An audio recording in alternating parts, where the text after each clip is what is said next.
Welcome to My Favourite Beatles Song, the podcast where we celebrate the music of the Beatles with a distinguished guest. I'm Tim Tucker, and with me today is singer, songwriter, and musician Simon Love. Welcome, Simon. Hello, Tim, and hello, listeners. Thank you for having me. Great to see you. We'll talk more about your music later in the podcast, but we need to establish your Beatles credentials and just start with what is your first memory of the Beatles? Well, it might be in utero because my mum said when she was pregnant with me, she only ate pork chops and tin spaghetti and listened to the Red Album and a hot chocolate compilation, which might explain my love of the Beatles and my extreme funkiness.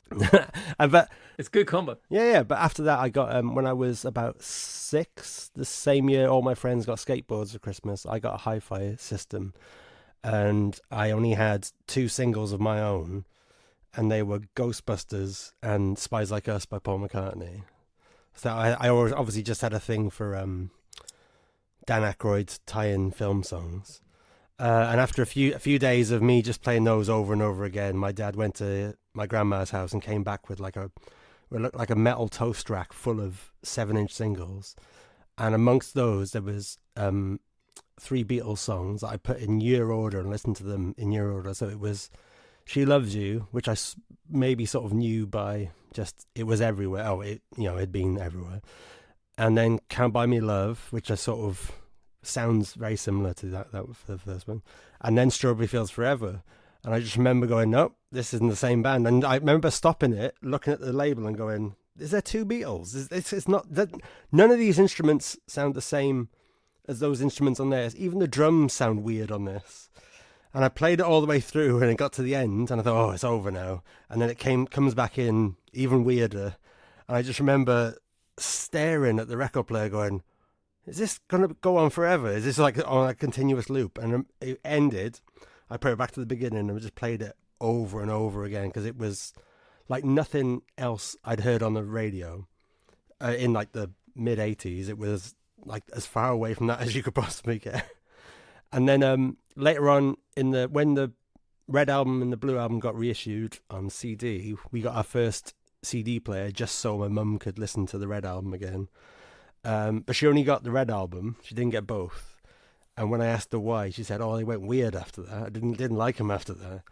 And so I had to copy the Blue Album off my friend Ian Hunt's mum. She had both of them.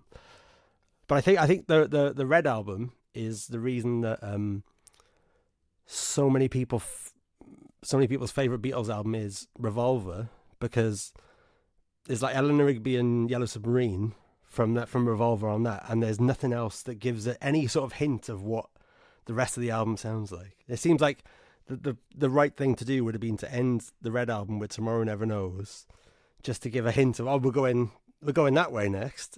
It's going into space sort of thing. But it's underrepresented, isn't it? It's like the White Album's underrepresented on the Blue Album as well. Yeah, it just seems to be like, put some songs from the beginning and that's it. That'll do. My second question, of course, is what is your favourite period? Is it the early Mop Tops, the middle folk psychedelics, or the late, great, hairy, scary Beatles? I think it's sort of the mid-period psychedelics, specifically 1967, because it seems like everything goes from black and white pre-1967 into like full colour. Like a psychedelic wash gets put over everything, including the clothes. Like they go from wearing matching dark suits, and all of a sudden they look like they've fallen through some silk factory and come out dressed as, I don't know, elaborate princes. They all wear, but the fact that they didn't wear matching things anymore. They might all get the same shirt or the same pair of trousers, but they all get them in different colours and different sort of cuts or what have you. And so they become almost like more individual Beatles after that point, whereas before they were just the 4-headed monster, whereas now they're just 4 separate dandies. I've got a fantasy that they're going to release some 1967 box set that encompasses Magical Mystery Tour and Yellow Submarine sort of stuff, so we can get all their untitled psychedelic jams that they tried to do, and Carnival of Light, and the long version of It's All Too Much as well. That would be really good. And Flying, there's a long version of Flying. Yeah. And Shirley's wild accordion. Yeah, that'd be great. Next year would be the time, wouldn't it? Yeah. Final question. You're a musician, you've recorded, gigged around. Have you ever met either any of the Beatles themselves or their entourage or seen any Beatles live? Weirdly, a few years ago, I was walking through Muswell Hill and I saw someone and I went, "Are you all right?" and waved at him, and he sort of looked quizzically at me and went, "Yeah, yeah," and walked past. And it was only afterwards when my wife said, "Who was that?" And I was like, "Oh, that was Paul McCartney's keyboard player, who I don't know. It was Wix Wickens." And it was just, saw him and went, "Oh, you're right, Wix." So embarrassing. But the nearest I've been to a Beatle is when Paul McCartney played the O2 a couple of years ago. I didn't get tickets when they came out. I sort of waited until like the week of the gigs, mainly because my son woke me up on the Monday saying, "Dad, I know all the words to Love Me Do." And I was like, "Oh, okay, all right." Love, love me do. You know I love you. That always be true. Because I used to go to sleep listening to the Beatles One album. And so I had some money from PRS burning a hole in my pocket. So I was like, "Oh, I'll get us 2 tickets to go and see Paul McCartney. That'll be a good first gig, Paul McCartney." And my friend Jeremy, hello Jeremy, if you're listening, you might listen. He sent me a link and said, "Oh, these are the promoters' tickets that they've given back. So it's really good seats on the side. You'll get a great view and a great sound." So I got them. Didn't tell him where we were going, just sort of turned up, went to the O2, and he went, "Oh, look, Paul McCartney's playing." And I said, "Yeah, should we go?" And he was like, yeah, all right, very calmly. And then went, "Wait, is he playing today?" "Yeah." "Are we going there today?" "Yeah." And he started screaming around, jumping up and down. And we went for dinner, and then we got our seats, and they were right next to like the VIP section, so we could see all the famous people, Simon Pegg and Dame Judi Dench. And Kate Moss commiserating with Bobby Gillespie because he was sat like 3 rows in front of us in the prawl section. And then as my son spotted Martin Freeman, he sort of stood up and turned around and looked up the stairs and went, "Oh, Dad, look, Ringo." And Ringo was walking down the stairs, and my hands were shaking too much to take a photo. And so I've got like blurry ones of him walking past, and then one of Ronnie Wood following him looking like a cartoon punk. And it was mad. Like one man just ran the length of the row that he was in to try and shake Ringo's hand, but he was like kept away by bouncers. And then everyone on the floor obviously heard the commotion coming down the stairs, and it was like a real sort of glimpse into what their entire lives must have been like, because everyone was just taking photographs of this 80-odd-year-old man sitting in a chair. But so I was like probably like a foot away from him. I think that's the closest I've been. Although I did, well, a couple of years ago we recorded a charity single with Joe Kane, who does your intro music. Theme music, yeah. And former guests Nick, I forgot his name now.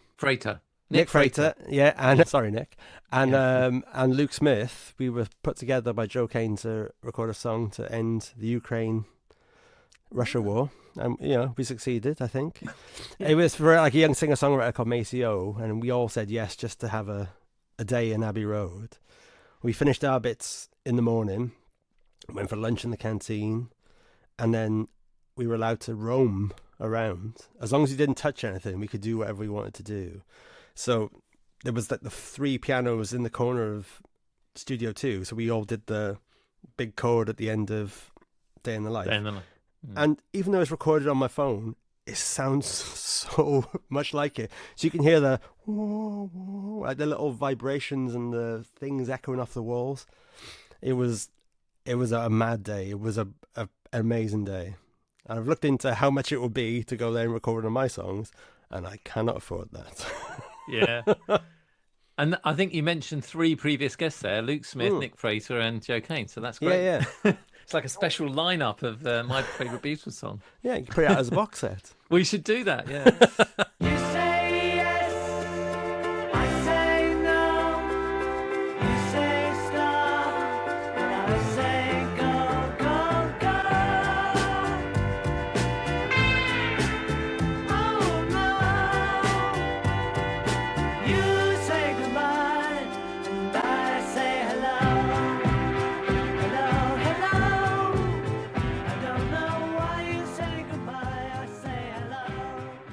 The song you've chosen is Hello Goodbye. So Hello Goodbye was recorded in October and November 1967 at EMI Studios, so Abbey Road.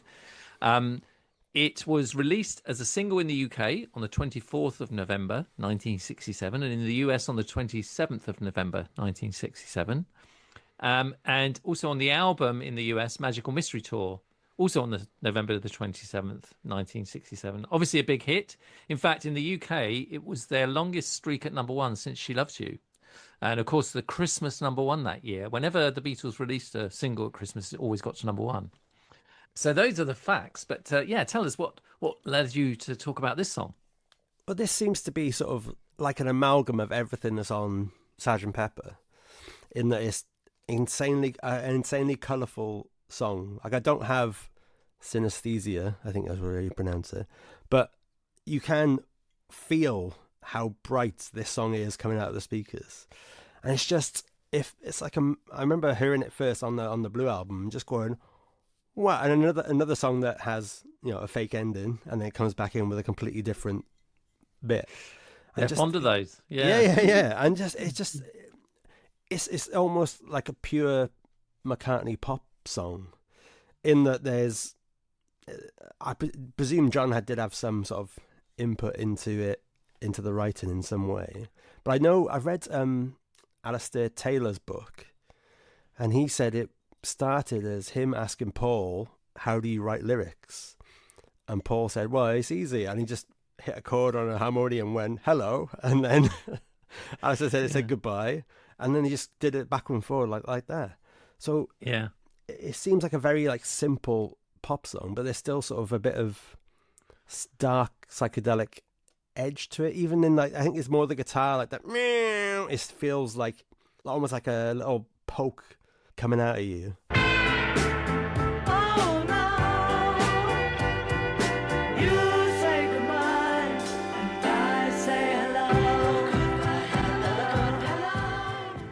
And it's just like a magical piece of music, I think. Interesting, isn't it, that they released this single in a year where they were just so busy. They'd done Strawberry Fields and Penny Lane as a double A side, then Sgt. Pepper's. Magical Mystery Tour was coming up. In fact, it was released 2 weeks later, the EP Magical Mystery Tour. Yeah. And this single. And then the the film. movie. Yeah. Incredible. And to top off that year with this song as number one. I mean, some people have said it's quite a light song, but as you say, very bright, very poppy. Yeah. Very Paul. But lots of it, I mean, you're a musician, so you'll, I'm sure, share my enthusiasm for some of the chord changes, because it sounds straightforward, but there's the odd little sidestep, like going from F to A flat, for example. Yeah, there's a lot of almost, I think it's something that I try and do. I cannot compare myself with the Beatles as a thing or wherever it is, but sorry, but it's not being normal, if you know what I mean. Like if you write something that's C, F, and G, you go, well, that's a bit done there. So we do C, F, and E minor. Is that any different? Does that work? It's the same sort of thing, but there's a bit of a, an extra whoosh to it. Oh, I might write that down. C, F, and E minor. Hang on. Do that one. Because I think it's the F to A flat, and then the next time round F to B flat, which gives it a different feel, doesn't it, before it gets back to C. Yeah. It's like a little rug pull.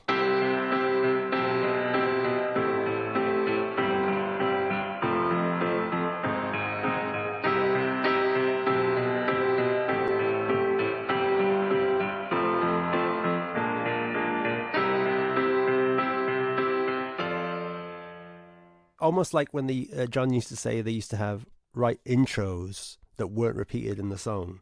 Just little things like that. I know I was in a band with Mikey Georgeson, who's in David Devant and the Spirit Wife.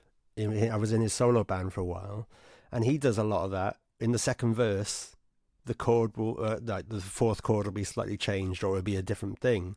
And it not only keeps you on your toes when you're in the band, because you have to remember, it's not the same again. This is a different thing, but it also catches the listener's ear, and it's not like it doesn't become like a background hum. Predictable. Yeah. I don't wish to be an old man, because I am, but A lot of modern pop music I've found is just the same chords over and over again, but they just do a different top line for the chorus or whatever. And it just seems a bit dull. But then that's probably why I'm not in the charts. You know, a lot of these songs, not just the Beatles, but I know you're a big fan of Kinks and other bands from the 60s and on, but a lot of them were very resourceful and had different takes on things, didn't they? And this chord sequence is one of those. It's also got an interesting arrangement, hasn't it? Initially, it had much more guitar on, with Harrison playing quite a lot of lead lines. You say yes, I say no. You say stop, and I say go, go, go. Oh no.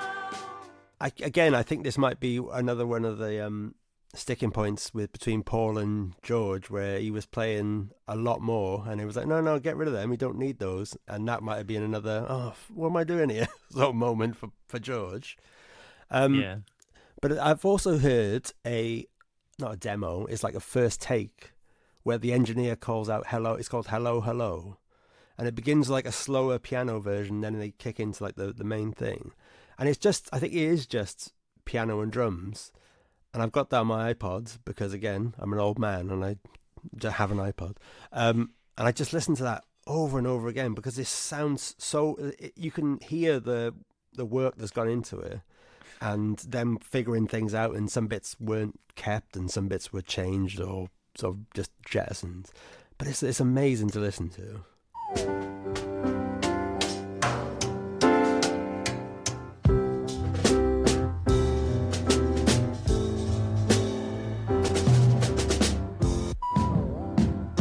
Hello, take one.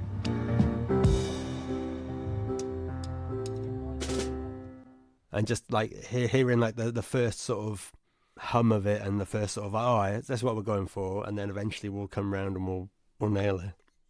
Yeah, I think and it's interesting that they're kind of moving away from guitars a bit, because not only did they strip out George's bits, but there's Paul on piano, John on organ, and a bit of piano at the end. And there's violas, of course, 2 violas. So it has a less of a guitar-y feel, doesn't it? And more of a kind of, keyboard feel to it. And like you say, that bass groove, very much in that kind of in vein. Well, again, all the 1967 songs, not all, but a lot of them have a real groove to them, like Baby You're a Rich Man, and even something like, what's the other one? It's All Too Much. Even though that is pretty much one note, is a good note, and they play it really well. Great note. Yeah. But there's a lot more feel in the 1967 recordings, it seems to be, whereas like 65 and 66, it seemed to be more, I presume because they were obviously touring and they had to rush, like they did Rubber Soul in 2 weeks or something. I presume not having to tour, even though they made a film and released like, an album and an EP, they still had a lot more time to sort of trial and error and just make stuff up on the fly and go, oh, that worked, or that didn't work, or we're not doing that again, we'll do that again instead. You say yes, I say yes, I say no. You say stop, I say go, go, go. Oh no. You say goodbye, and I say hello, hello, hello. I don't know why you say goodbye, I say hello. John was famously quite dismissive of this song, saying it's just opposites. And we know from that Alistair Taylor story that that's how it started. But it feels to me more crafted than that. And certainly McCartney in his lyrics book has said that, he says it's based on his Gemini persona, doesn't he? And that he takes the positive side against the negative. Yeah, but I think a lot of that book is an afterthought sort of thing, like, oh, actually, what I meant was this. Is it? All right. But I remember hearing, I think it was, I can't remember where it was, but Kenny Everett had an acetate of this song sent to him by John Lennon with, Kenny, what do you think? It almost like daring him to say, I don't like it, John. But he wrote back saying, oh, I love it. It's brilliant. I was like, oh. But I don't know, might that might John's feeling for it be because the B-side was I Am the Walrus, and it wasn't a double A side like We Can Work It Out and Day Tripper and Strawberry Fields Forever and Penny Lane. It seems like if they'd done that, then it would have been an amazing double A side, but then it wouldn't have got played. I Am the Walrus is one of their great songs, isn't it? It's a work of genius, and I'm sure John felt a bit aggrieved about that, but even he conceded this was more catchy. It was much more commercial, wasn't it? And maybe they wouldn't have had the hit with I Am the Walrus. It's possible. I don't know. Yeah.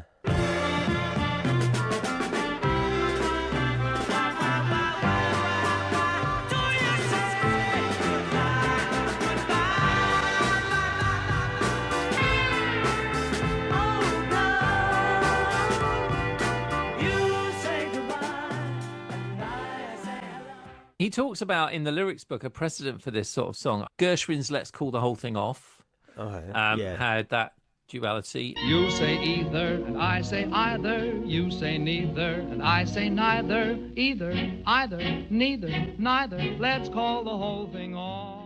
And Chevalier and Gingold's I Remember It Well also has opposites from the 1958 musical Gigi. Yeah. That one.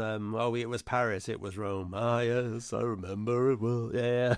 We met at 9. We met at 8. I was on time. No, you were late. Ah, yes. I remember it well. So there is a precedent for that. Yeah. But I think it really works in the whole, because I also think coming after like however many songs on Sgt. Pepper got banned by the BBC, coming back with a really radio-friendly pop hit that had nothing controversial. There was nothing weird about it. It was almost like an early version of Paul recording Mary Had a Little Lamb after doing Give Ireland Back to the Irish. So almost like, all right, if you don't like this, here's something unoffensive that will get me brickbat. And the fact they can do that with ease is part of his incredible talent. Yeah. That was the thing on the Man on the Run documentary that I was a bit sort of not aggrieved at, but I was always like, he didn't do Mary Had a Little Lamb out of nowhere. There was a sort of, all right, I'll do this. You don't like that? All right, I'll give you the blandest thing ever. Now you see, and I'll make 900 videos for it. Because like my other favourite band, the Velvet Underground, but they are very much, even though each album sounds different, after a certain point, Lou Reed is just A, D, and E. Yeah. And then there'll be a guitar solo this, and then he's not going to A flat from the F, is he? No. Good God, no. That's jazz for him. That's too much like jazz. The one bit that John did appreciate was what they call the Maori finale, which is obviously that tacked on ending. I say tacked on because that belittles it, because it does work really well. And it is joyous, isn't it?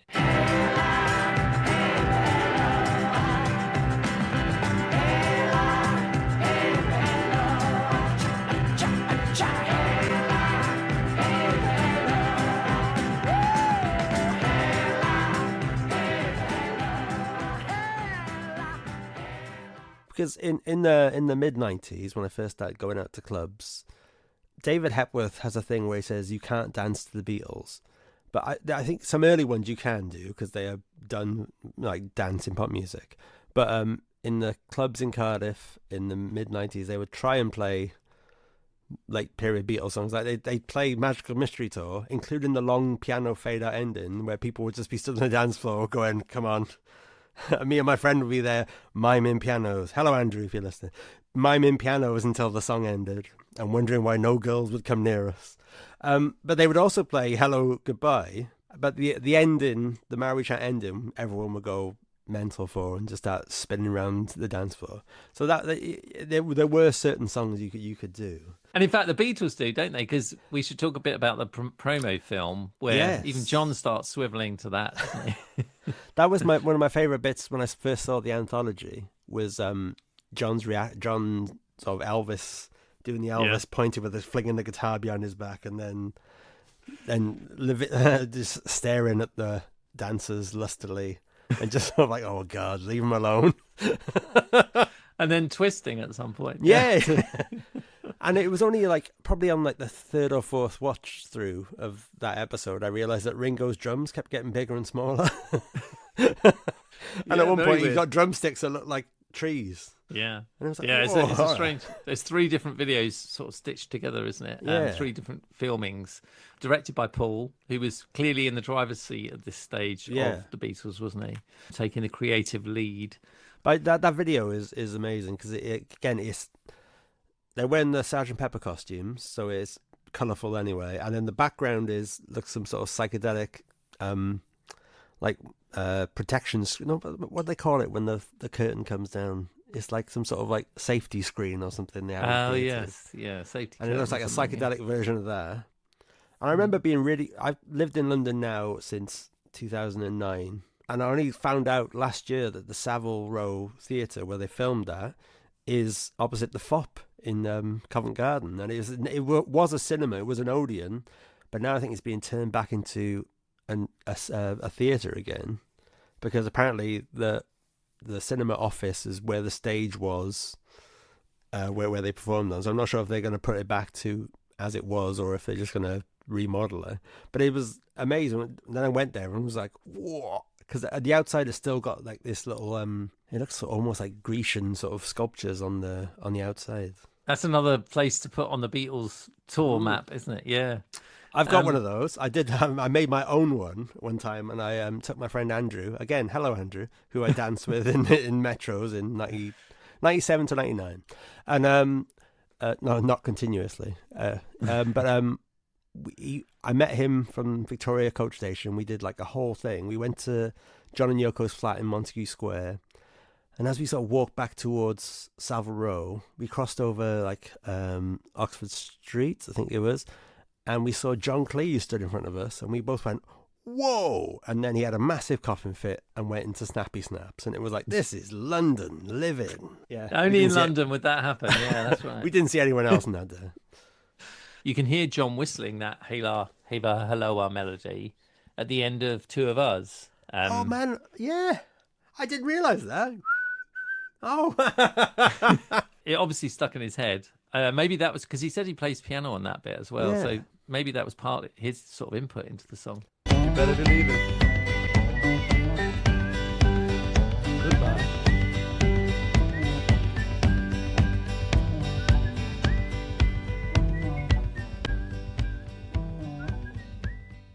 I used that whistle at the end of a song on the second album of my old band, The Loves, and I was like, "Oh, I'm gonna get sued," but obviously no one cared. Tim, no one cares. Any of the instrumental parts highlights for you on this in terms of playing? Ringo, the drums are something else. Like there was a few songs on my latest album, what we'll talk about later, where I wanted a similar thing where it's almost like he doesn't keep a regular beat, but there's a pattern to it. But he seems to be like playing out of his head sort of thing. Like I think that's the thing. Even though he said he got bored in 1967 because they were still, they were still doing the same basic tracks, but he seemed to be putting a lot more thought and oomph into everything.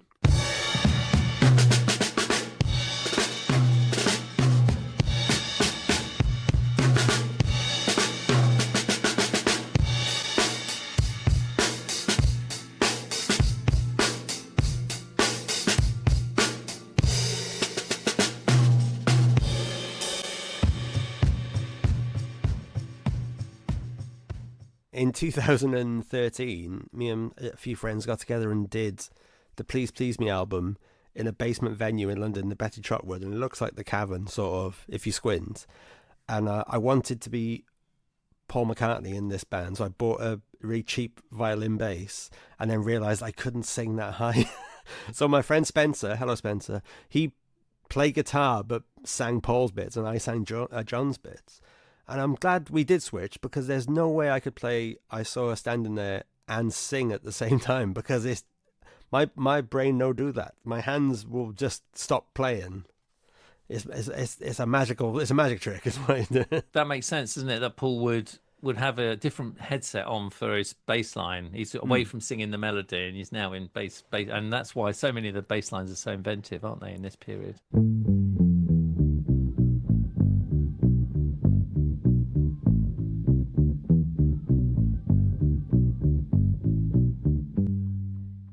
It's ridiculous forcing someone to pick one song from the Beatles repertoire. Do you have any other favourites you'd like to hold up as amongst your favourites anyway of the Beatles songs? Well, Tim, being a super fan, I went through my iPod. Being an old man, I went through my iPod and wrote down my favourite Beatles songs. And I went through the list of episodes you've done and was crossed the ones off. I think the only one you haven't done, I might be wrong now, I've not got my list to hand, was it was You Won't See Me. So that was what you did. Yeah, it got released today with Samir. You said Martha, My Dear in there as well, which was that was in there as well. Yeah. And you had didn't you have because you mentioned it earlier, the Baby You're a Rich Man? Yes, real feel sort of song. That's what I imagine the Untitled Jams from 1967 to sound like. That whole sort of very, not sloppy, but like loose, just like Ringo keeping it simple, everyone else just going wherever they're going. So let's talk about your music. So your latest album is The One True Prince of Wales, correct? Yes. The full title is The One True Prince of Wales, brackets, in exile after abdication, close brackets. Brilliant. Love it. Just trying to make it as impossible, as unwieldy as possible.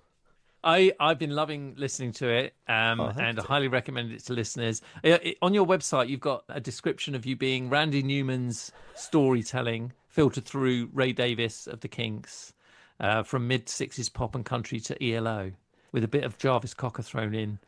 Are you pleased with that? I presume. Yeah. That was someone from Shindig wrote that, and I was like, whenever anybody asked me for like a little thing about me, I'll just send them that, because that is, I love that. That's fine. I can see you now, dialed up to the 10, dancing around the room, always surrounded by men, eager to buy the next drink, another, and then walk you home and take your phone number, then to be sent. But I'm in bed and comfortable, and maybe that's why that I'm too scared to even chance a you okay reply. Alright, but I can come out tonight. The album's just out. Are you playing live to support this? Have you got anything coming up that you want to tell listeners about? We've just done a few dates. We've got a couple in June, and we're still looking for gigs around the country. If any listeners would like to put on a gig by a band of old men who will complain endlessly, if anyone wants us to play, we'll come and play. Give us a floor to sleep on. We'll bring our own sleeping bags and toilet roll. Yeah, get in the van like the Beatles used to, and punch out the window if the just for fun, just for a laugh. What number album is this of yours? Oh, it's my 4th solo album. There's 4 Loves albums before this as well. But Loves were my sort of more garagey, Velvet Underground-y band, and then they sort of finished in 2011.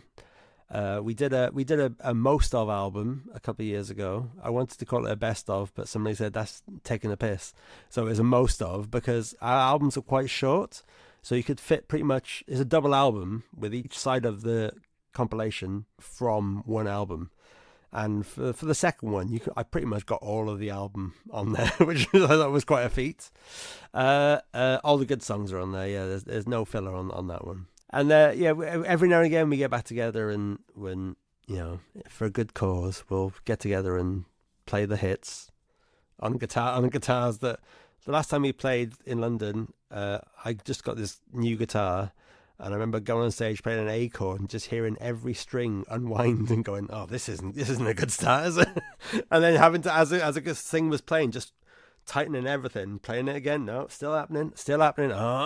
And just having like, can I have 5 minutes a second? Just yanking at the strings, going, "Come on, please, praying to the Lord of Rock. Come on, just let me have one night."